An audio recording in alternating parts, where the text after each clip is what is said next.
Nous sommes actuellement sur une parcelle de la commune de Lézigny, dans le département de la Vienne, et nous sommes certainement avec un personnage qu'on peut dire important pour l'avenir de l'agriculture.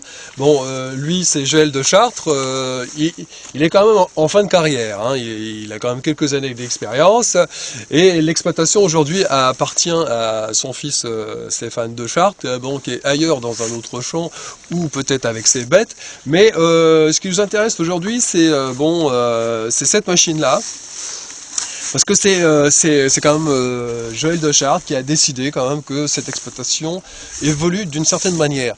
Alors il nous parle, lui, d'une agriculture de conservation, qui est un peu l'équivalent de ce qu'on entend en ce moment, de l'agriculture raisonnée. Alors il va nous expliquer un petit peu comment fonctionne le travail sur cette parcelle avec cette machine finalement.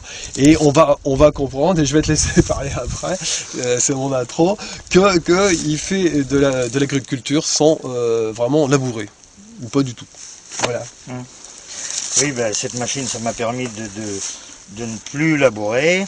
Moi, je sème des couverts, c'est-à-dire entre chaque culture, je remets une interculture, une petite culture en place, qui couvre le sol, qui fait des racines, qui remplace donc la charrue et tout ça.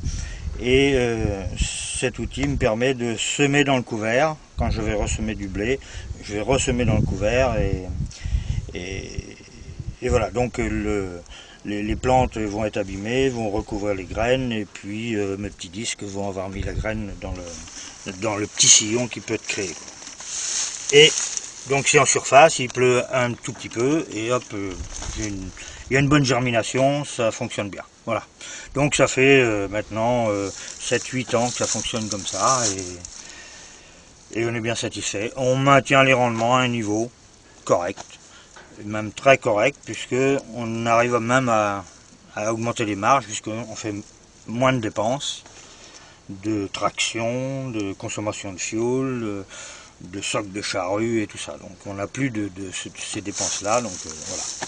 Alors finalement, qu'est-ce qui se passe dans le sol? Parce que tout à l'heure tu m'as parlé d'un espèce de garde-manger qui se trouve finalement sous nos pieds. Oui. Hein? Bon le sol c'est un garde-manger, il y a des unités de phosphore, de potasse, d'azote et tout ça.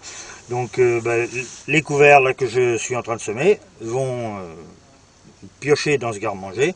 Comme elles vont être détruites, elles vont rétrocéder au garde-manger.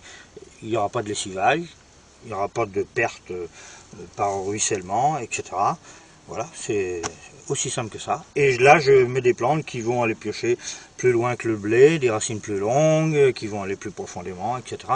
Donc, ils vont remonter des éléments engrais qui sont dans le sol depuis des millénaires. Mais c'est ça, ce sont les plantes finalement qui font le travail du labourage. Du labourage et qui recyclent les éléments engrais. Voilà.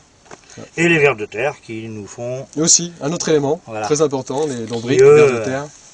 Eux viennent chercher des éléments frais, les emmènent au fond à 1 mètre, 1 mètre 50, 2 mètres, etc.